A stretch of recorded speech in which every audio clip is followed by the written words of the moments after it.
Cary Sparrow, what's your superpower and how does that serve your mission to help other people? Believe it or not, one of my superpowers is humility. I learned when I founded my company that most of what I thought was wrong, and my kids remind me of that every day. And so rather than be offended or defensive about that, I've learned to embrace it and use it to help prioritize. If you know going in that any direction you sent is based on some assumptions that are to differing degrees wrong, you approach things in a very different way that is much more about resiliency and discovery.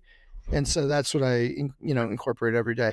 Having kids brings out the humility in you because God knows they have no problem pointing out your faults in a way that is not undeniable. So that's actually served me pretty well running the business. Completely relate to that. I have three of my own, and they have a way of keeping us humble, don't they? And they throw enough curveballs at us to keep us on our toes. That's for sure. What's interesting is I was not always that way. I've had to grow into that. But I would say over the last 15 years, that's really kind of served me well to take me into new places. Nice. Very good. Appreciate you being open to that. Flywheel leadership is about discovering and practicing the leadership systems that bring out the best in each of us and our teams. Cary, are there any stories from your experience that come to mind that exemplify exceptional or unique styles in leadership? The most effective leaders I've seen have been the ones who've put really talented people around them. So selecting your own team really, really carefully is an important start. I think then creating an environment where everybody feels valued, understands how they're contributing, where there's interdependency. So it's not everybody is a cog in a machine. And there's kind of a personal relationship glue that holds that together. And I'm talking about like the leadership team level for folks. Those are the things that I've seen the best leaders really focus on. Very good. Any specific leaders that made an impact on you and your career or life? My first boss in the Navy had a profound impact on me. He's not around anymore, but he brought a really effective style of development and accountability, right? So falling short, you knew it. Getting up to where you needed to be and then positioned to where you need to be in the future. He was a master at that. So he combined both, right? He was a firm hand and also a firm guide. And that made a huge difference on me. I was like 24 years old in a position of, I was on a submarine as an officer, responsible for operating nuclear power plants. And so I had a lot of responsibility in a very demanding environment, and it helps to have a really strong boss who sets a great example. No doubt. Would love to learn a little bit more about you and WageScape. Could you share a little bit about the company and your role in that? Yeah. So fast forward, 25 years, going from the Navy through a variety of different roles, on the private side. So first, big consulting firms, then big corporations, and founded WageScape for a really geeky premise, which is I felt that data about jobs and pay and the ability, what's going on in the labor market was not nearly as good as it could be. In fact, it was just downright awful in a lot of cases. And I felt that there was a better way to do it. So 10 years ago, I founded WageScape with the purpose to bring more transparency to the labor market. It reflected my kind of geek at heart personality.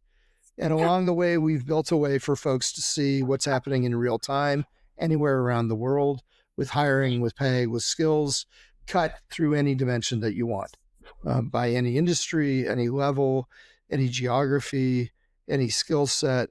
So you can see, you can anticipate what do you need to do in order to attract and especially keep the talent that you need to be effective as a business leader. So that's what we did. We created a really, powerful technical platform that gets data from nearly 1 million different, sites every day, to put together a complete view of what's happening with hiring and pay worldwide, over 200 countries. And then we package that in a way that can be used by different audiences in different ways. And from a business standpoint, we developed, commercial models that make it easy for companies to work with us. Nice. I spent nearly 20 years in talent recruitment industry, so I completely understand some of the value and tremendous insights that are gleaned from data like this. But I would love to understand a little bit deeper on, like, how does that show up with the clients you're working with? Like, where do they find the most value, and how do you engage with them? Is it them just working on a platform, or are you, actually working with them hand in hand in some way? Anything like that would be helpful to understand. So nearly all of our clients have their own ability to act on the data that we provide to them, right? So we don't, even though I've got a pretty extensive consulting background, we don't offer consulting as a service. We do consulting with clients, but we just call it customer support, right? So Yeah. it's helping clients get the most out of the information. Our clients range. There's all kinds of degrees of need, all kinds of degree of sophistication within their organizations. They range from very large companies that have analytics teams and big data lakes with data, large data sources. And ours becomes one of those. And in that case, we just give them access to our underlying data warehouse, and they pull in the data they need. And we're talking about massive quantities of data, like 30 million new jobs every month, revisions to existing jobs, and so forth. That ranges all the way then down to small departments that don't need all that data. They want something that's much more insightful on specific questions. And there we provide a range of dashboard products and reporting products that help people see exactly what they need to see at exactly the time they need to see it, without all the necessity of kind of the analytic capability that if they just wanted to access the raw data, the source data. Very good. Let's talk about the labor market. Like, what do you see in the labor market, and specifically anything maybe that's changed during your time with WageScape? Oh, over the last 10 years, lots has changed. Lots have changed. We started off in an environment where hiring was pretty stable. So this was back 10 years ago. Hiring was pretty stable. Pay raises were pretty stable, typically in the 2 to 3% range. And the only companies that really needed heavy duty insights were big companies with big footprints, where they wanted to know not just what to pay people, but they wanted to know insights on what all their competitors were doing, which is another thing that we do, is tell people, here's what every one of your competitors for any given job are doing in terms of their hiring and their pay and the skills they're looking for and so forth. Well, that's where we started from. And we started providing data for folks that had their own products and services that our data got built into. We still do that. The pandemic hit 5 years ago. And so going on 6, and everything went out of bounds. And we saw it instantly with our data because we track what's going on every day. So we knew which companies had stopped hiring, how fast they had stopped hiring, how fast they resumed hiring, and so forth. And when I say it went out of bounds, the hiring patterns went out of bounds and the pay patterns went way out of bounds. Suddenly, a lot of industries were short on talent, and it was mission critical for them. It was a crisis. And they, for the first time in my career, just threw down the gloves and started throwing lots of money at hiring people. Wage inflation went up. Advertisers' wage went up an average of 30% a year for the first 2 years after the lockdown first happened in the U.S. 30% a year. We go from less than 3% a year to 30%. That's unbelievable. But also, it was not across the board. In fact, it was hugely variable. There were some parts of the country that advertised wages were going up over 100%. There were others where they were dropping a little bit. So not only did you have this crisis in wage inflation, but now everybody was flying blind because not only was there no reliable sources at a macro level because things were changing so fast. But also there was no reliable source of intelligence at a local level because everything was set up. In the past, you didn't need to know what was going on locally if the average was a couple percent. Now it was really important to know what was going on locally. And so then that kind of data became more important. And then everybody realized what they had just bitten off. And 3 to 4 years after the pandemic, they started hitting the brakes. They started realizing that the cost associated with the wages that they now were offering was very uncomfortable, maybe not untenable yet, but very uncomfortable. The employment situation had changed, so the supply of labor was starting to loosen up a little bit. Still high, relatively historically high unemployment, but not the crisis level that you saw during the pandemic. So the need to pay as much was starting to come down. The ability to pay in a more sophisticated way was starting to go up. So you started to see advertised wages come down and starting to match more closely. We're still, though, at the estimates vary, but we're still seeing, well over 5% increase in advertised wages, which is more than the planned raise in pay that companies are reporting, which is running about 3.5% this year, according to World at Work, which tracks these things. So it's started to come back down, but it's gotten a lot more nuanced now. So now companies, especially companies with workforces that are highly what we call wage sensitive, meaning that if they see another job that pays 50 cents an hour more, they will take it, much more likely to take it than they were prior to the pandemic, because we're still dealing with the effects of inflation, and 50 cents an hour makes a big difference to how much food you can put on the table and the trade-offs you have to make in terms of what you pay for and what you decide to go without. So, in that situation, companies are much more concerned now about what's going on in the locations around their location. So they're getting a lot more local, and they're having to get, a lot more inventive about how they stay on top of what they actually have to pay. And so you see things like annual pay reviews are no longer the norm in many companies. In fact, I would say most companies. Now you're looking at least semi-annual, and for those kinds of companies with big hourly populations, you're looking at least quarterly, where wages are monitored and pay processes can be updated. So that's a pretty big change from what we'd seen before. Companies are now, the other big change that has not been anywhere close to digested yet is AI. So just the last couple of years, AI has started to trickle in to functionality for enterprise systems. It's made more inroads in terms of information sources, like going out and, Googling, you'll get AI capabilities that are linked into that. AI models are typically freely available. The quality of the answer, if you ask them to put me a daily vacation plan for a trip I've got coming up in Hawaii, they tend to do a pretty good job of that. If you ask me how much should an HVAC technician in Cedar Rapids, Iowa be paid at a journeyman level, if you ask 3 different AI models, you're going to get 3 completely different answers on that. Right. And so there's still a big evolution there, but the adoption is going up. This year, we're going to start to see that even more. And that's going to have a couple of implications. It's going to have an implication in terms of the way the companies manage their workforce and the way they manage everything else, frankly.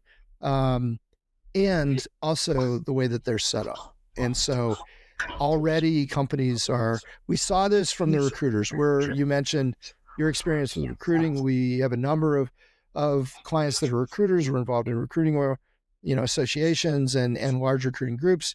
And so we stay in very close contact with what's going on with the recruiting audience.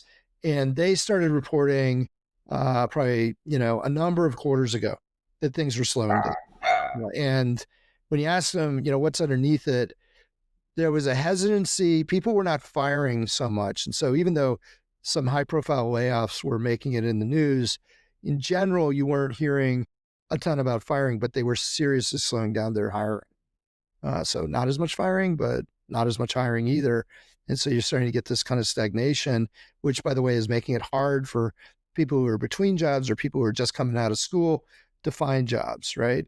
But they're holding back, they're keeping their powder dry because a lot of uncertainty, political uncertainty, economic uncertainty, and now AI uncertainty. And more companies are building into their plans expectations on how AI is going to be able to reduce the workload of parts of the organization. We're going to start to see that take a foothold in this year's, through this year's spending. And I think that trend's going to accelerate as we look ahead for the next few years. People talk about how AI is going to create more jobs. It's going to allow people to do more interesting things, all of which I firmly believe. But I think the reductions in jobs are going to come first and they're going to be more noticeable. Yeah, that pain may come, or it maybe is coming on the front end a lot more compared to the longer term view, right? Yeah. Cary, you bring up something that's really important that it doesn't get talked about a lot is replacement rates, right? Versus, downsizing, layoffs, terminations, right? That's always big in the news on the terminations, the layoffs, but a lot of times see all those job postings out there, right? And how many actually get filled? Or when somebody does leave, does that role still get replaced by somebody that is a person? First of all, that's a question nowadays. And is it a person at the same level, lower level, or what?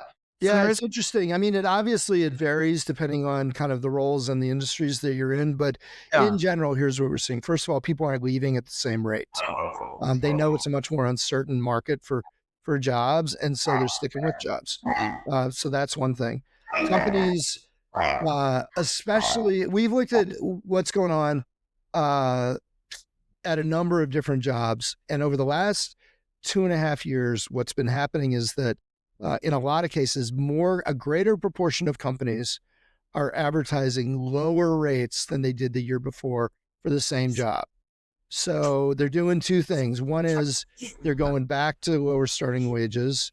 And this isn't all companies. We track the proportion of companies where wages for a given job are going up, are staying the same, or going down. And over the last 3 cycles we did this, the number of companies that are lowering their wages for the same job is going up, meaning a greater proportion are cutting back on what they're paying to start with.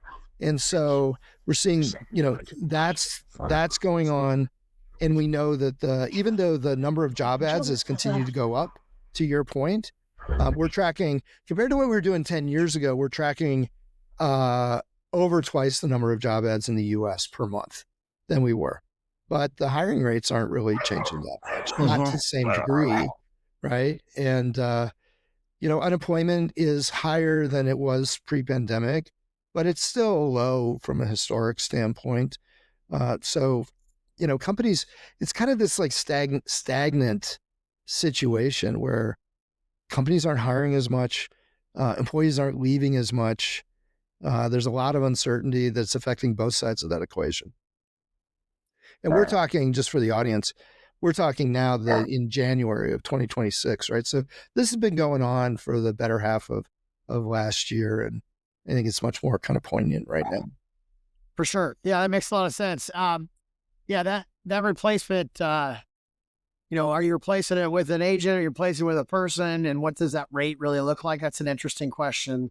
Compared to AI, I don't know how AI is going to impact replacement, because AI, basically, its work processes are going to be redesigned around AI and work, right? So there's going to be a number of employees where their work is going to change because AI agents are now available to them.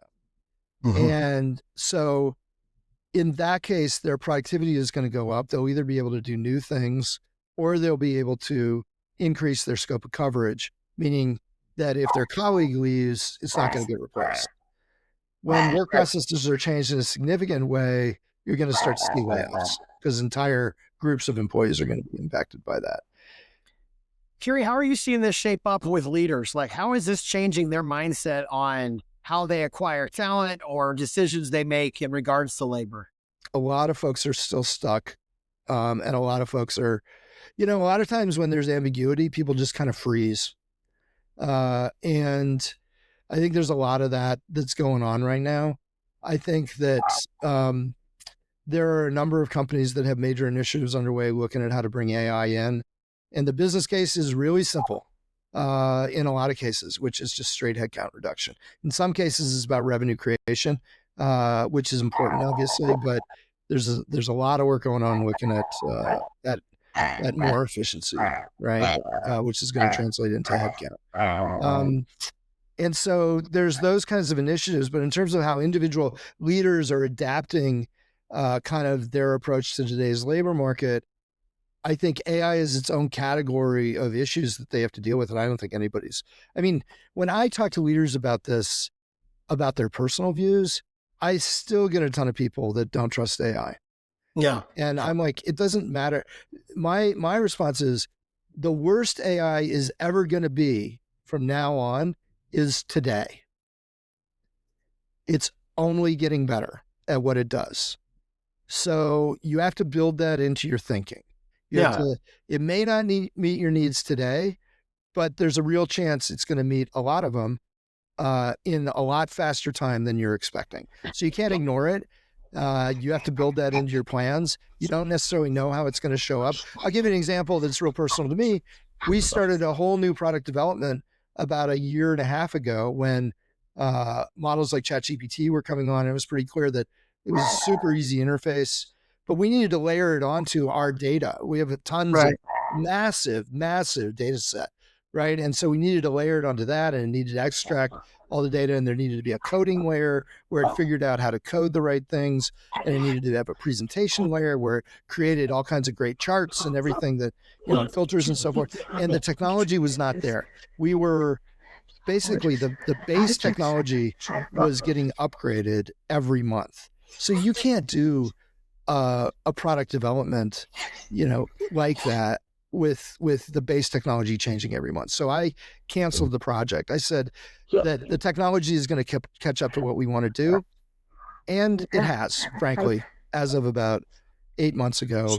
You can go out and get the tech that does everything we needed to do. And you can do it at a fraction of the cost with almost none of the development costs associated with that. So, that's something that I learned firsthand that I think a lot of leaders still don't have their heads around yet. I'll tell you, the ones who really get it is this growing group of folks who are fractionals.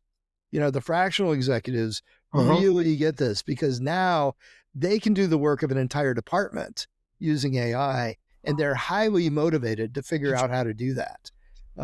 So I've got a lot of friends who are fractionals. I'm old enough where, my next career step could very easily be fractional, whatever. Right. And I got a lot of friends who beat me to that.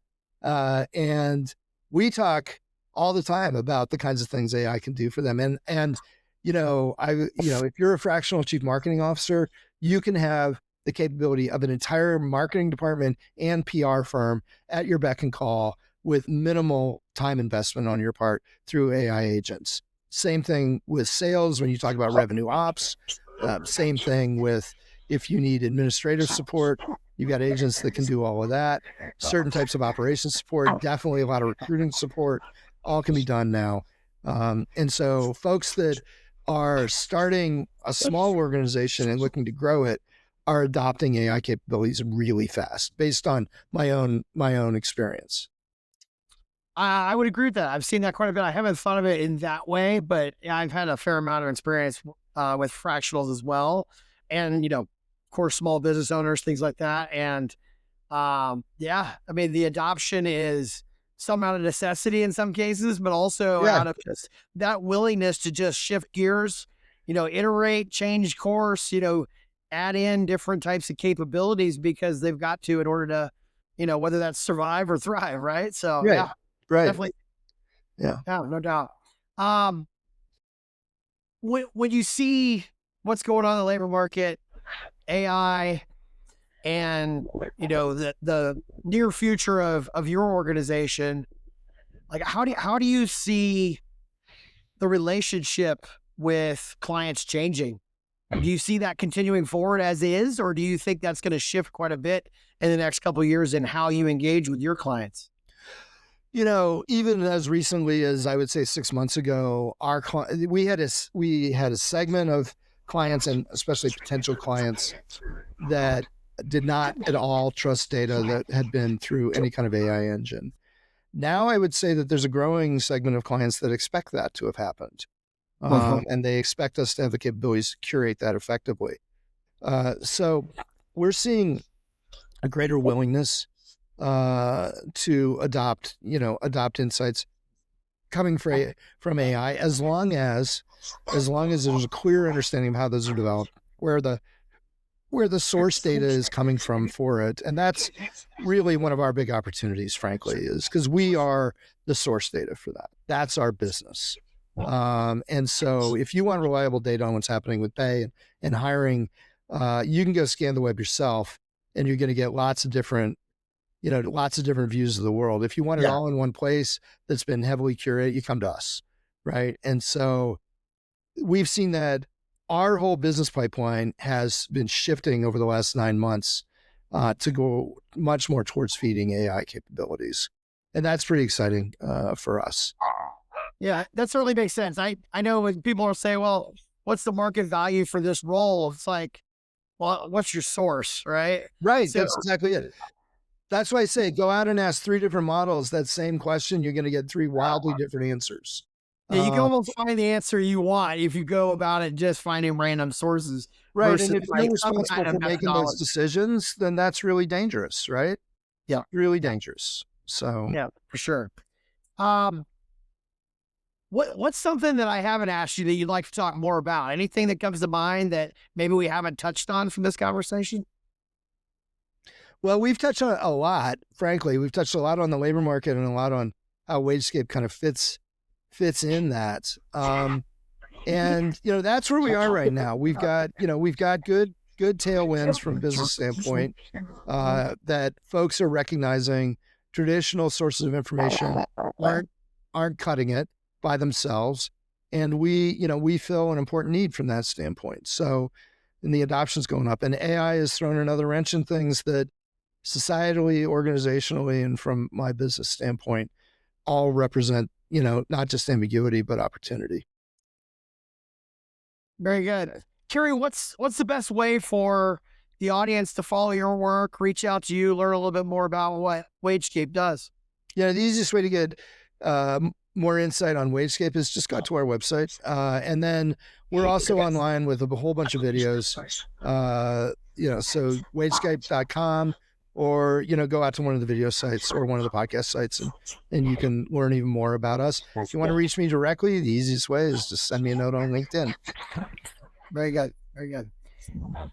Cary, what do you want those you've worked with to say about your impact on them? Oh, for me, it's much more personal. The way that I approach my impact on the people I work with is very much like that story about the kid on the beach where the tide's gone out and there's all kinds of starfish. And the old man is watching this kid throw one starfish at a time back in the ocean. And he's like, there's millions of starfish, you're never going to make a difference. And the kid picks up the next one and throws it back and says, well, I made a difference to that one. And he goes on to the next one. That's how I view the impact I have on the people around me, is one at a time. So what are they going to say? They're going to say, in whatever way has made sense to them, that I made an impact on their lives that they appreciated. Cary Sparrow of WageScape, excuse me. That is a great place to end. Thanks for sharing. Yep. Thank you for having me. It's a pleasure talking. Take care.